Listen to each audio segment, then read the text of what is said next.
escritores que se remontan hasta Orígenes, quien escribió a principios de la era cristiana, escritores desde ese entonces hasta el presente, nos han mostrado claramente la identidad perversa de esos cuentos. Son muy, muy cuestionables. Digo, simplemente no hay comparación. Le voy a dar una ilustración.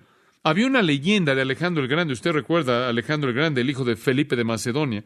Alejandro el Grande o Alejandro Magno conquistó el mundo, tomando el mundo de los medopersas, y él arrasó desde el este con un gran ejército y conquistó el mundo para Grecia. Bueno, Alejandro el Grande, se decía que Alejandro el Grande nació de manera virginal. Y esta es la historia. Una serpiente una vez fue vista compartiendo la cama de Olimpas. Ahora Olimpas fue la esposa de Felipe de Macedonia. Entonces ella cohabitó con una serpiente. Y claro, todos sabemos, y sabemos algo de la leyenda griega, quién era esa serpiente. Era uno de los dioses griegos, quien más que cualquier otro era un perverso sexual. Cuando hay algo sexual raro, siempre puede saber que fue Zeus y él tuvo un problema. Entonces, frecuentemente en la cultura griega encuentra al dios Zeus adoptando la forma de un animal para tener alguna especie de cohabitación extraña.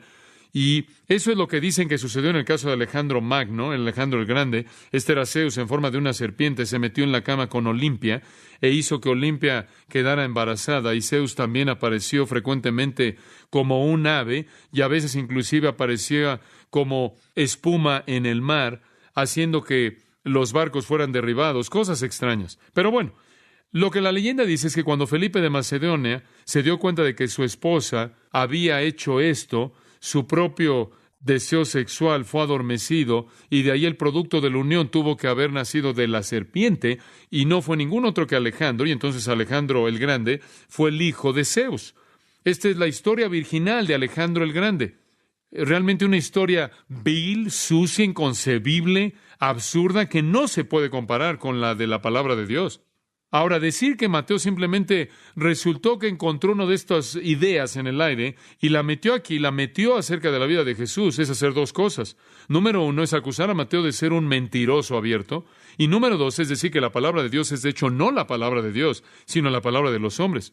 Esta es historia, amados, no fantasía, esto es historia. Ahora, realmente no había mucho de qué hablar acerca de que el Mesías fue nacido de una virgen. Digo, realmente no veían eso, aunque en cierta manera se encontraba velado en el Antiguo Testamento, y aunque estaba Isaías 7:14 y habían otros pasajes que quizás en cierta manera se inclinaban en esa dirección, pero realmente no veían eso. Pero había evidencia, y quiero que observen esto, quiero que esto lo mantengan en mente. Había evidencia del Antiguo Testamento de que el Mesías sería Dios.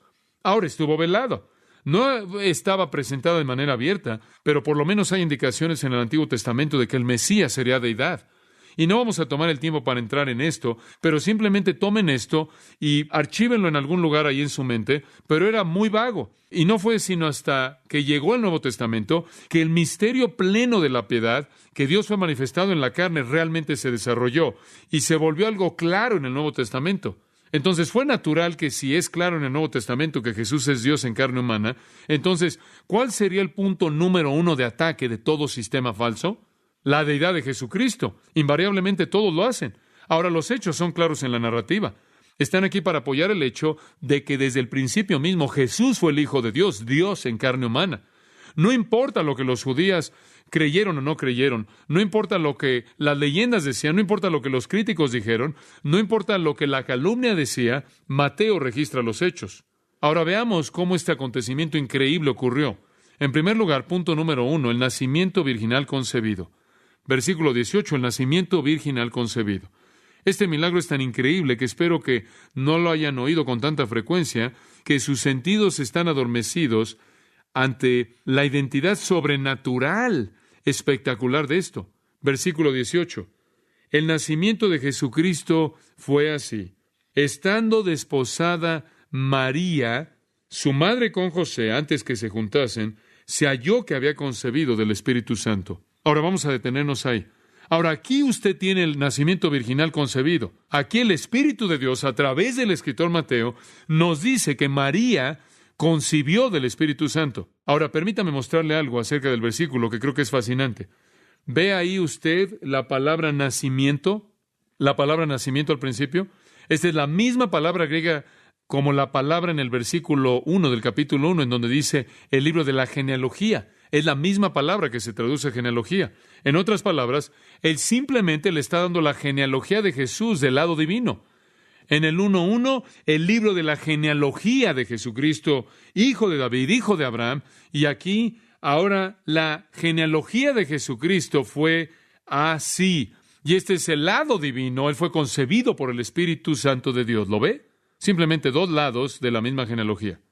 La genealogía de Jesucristo fue de esta manera: estando desposada María, su madre. Y realmente no conocemos mucho acerca de María. Me gustaría que supiéramos más de ella, pero no sabemos mucho de ella.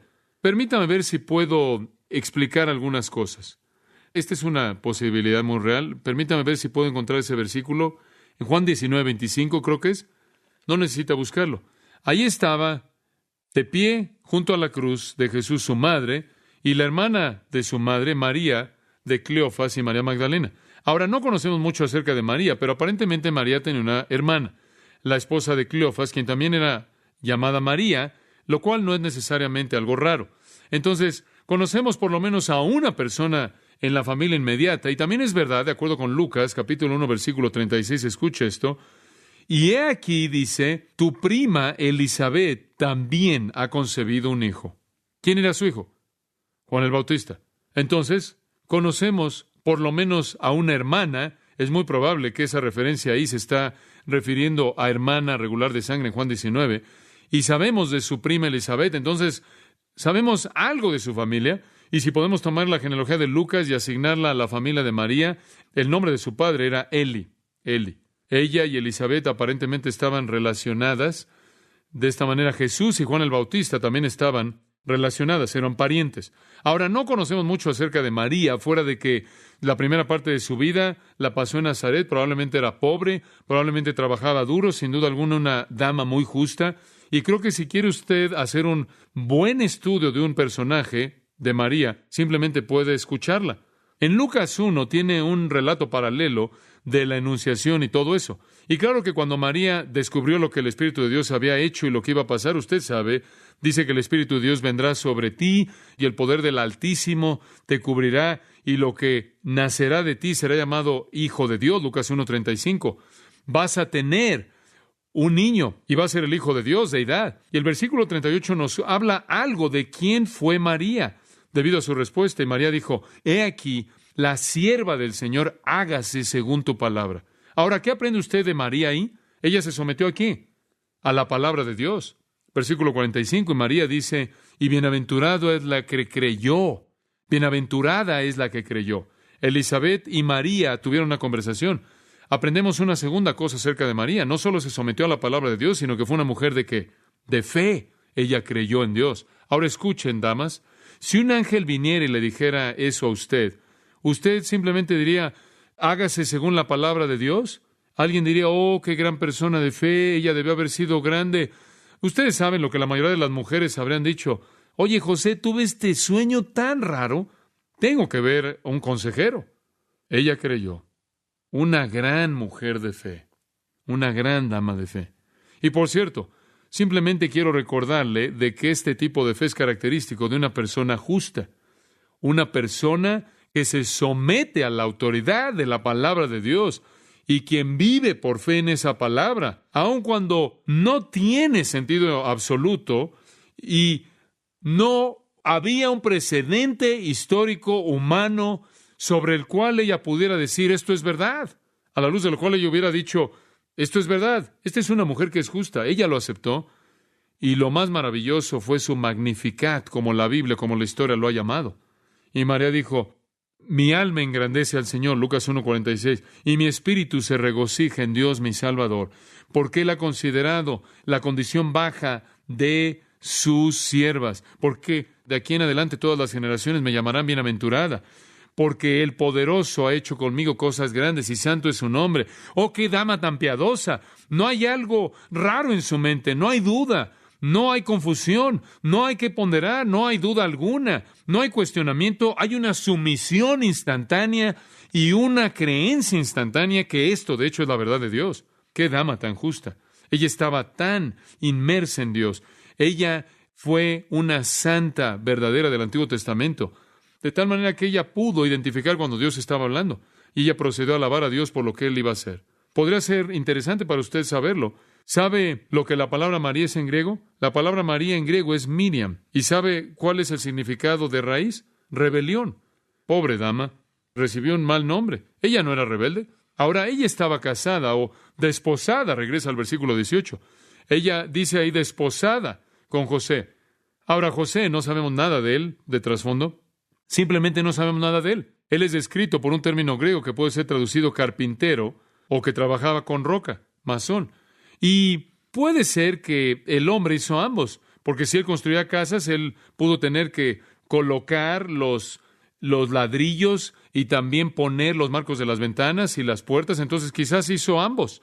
Pero él, sin duda alguna, era un hombre pobre que trabajaba duro. Tengo la confianza de que él era un hombre justo, porque dice en el versículo 19, José, su marido, siendo un hombre justo, él también fue un hombre piadoso. Él fue un verdadero santo del Antiguo Testamento. Entonces, aquí hay dos santos del Antiguo Testamento. Ahora eran muy, muy jóvenes. La mayoría de los eruditos creen que eran adolescentes, debido a que los matrimonios en esa época ocurrían con las damas tan jóvenes como podrían creer a los 12 años de edad. Sus desposorios, este compromiso, ocurría cuando las niñas tenían entre 12 y 13 años de edad. Y entonces probablemente son adolescentes más grandes porque vemos la madurez tremenda de María. Y dice aquí, observe la palabra desposados. Obtenemos la palabra esposo de ahí, pero en el griego desposado. Ahora, ¿qué significa esto? Hemos tenido mucha discusión de esto. ¿Qué quieres decir que estaban desposados? ¿Significa que estaban comprometidos? ¿Significa que estaban saliendo de manera constante y María estaba cargando el anillo de José ahí colgado de su cuello en una cadena? ¿Qué significa? ¿Qué quiere decir? María y José estaban desposados. Bueno, les voy a dar algo de trasfondo. El Antiguo Testamento y los rabinos, como también en los escritos rabínicos, distinguen dos épocas, dos etapas en el matrimonio hebreo. Dos. Uno es llamado el Kiddushin, la otra es el Jupa o el Jupa, el Kiddushin y el Jupa. Ahora, el Kiddushin era el desposorio y era, Deuteronomio capítulo 20, versículo 7, le cuenta de esto, si quiere usted escribir eso, Deuteronomio 27, lo que era que habían dos familias que escribían un contrato, o dos individuos podían hacerlo, establecían un contrato que prometían matrimonio. Muy bien. Ahora observe esto, era un contrato obligatorio, y si en algún momento durante el contrato del periodo de desposorio, de ese periodo de ser desposados, usted violaba ese voto de matrimonio, usted tenía que divorciarse en un sentido oficial. Usted legalmente era constituido como alguien que estaba casado, aunque todavía no había una relación física en absoluto. Normalmente era un periodo de 12 meses y era un periodo de protección, ya que el que iba a ser marido y la que iba a ser la esposa, era un periodo en el cual ellos probaban su fidelidad, de tal manera que si la niña terminaba embarazada, se volvía algo manifiesto en ese periodo. Si alguien iba a ser infiel o si iban a haber problemas, era un periodo de tiempo en el cual se podían resolver. Y por cierto, durante ese periodo no había mucho contacto social en absoluto. Todavía mantenían cierta distancia, simplemente era una promesa que se hacía, un contrato que se hacía. Ahora, al final del periodo, podía durar hasta 12 meses, algunas veces 6 meses, el jupa se llevaba a cabo.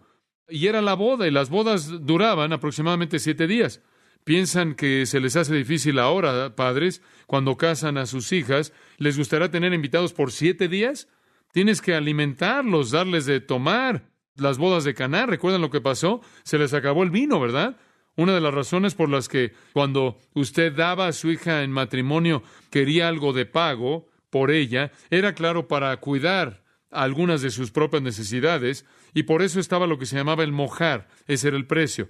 Y el precio de la niña variaba dependiendo de la niña, usted sabe, podría ser desde quizás un par de docenas de ovejas, me imagino hasta un pollo, una gallina coja. Pero bueno, eso simplemente era para algunas niñas. Podrías decir, bueno, podrías tenerlas por nada y también te incluyo ahí un par de ovejas para que te la lleves. Pero básicamente, eso era lo que se llamaba el mojar. Y este era el precio que se pagaba.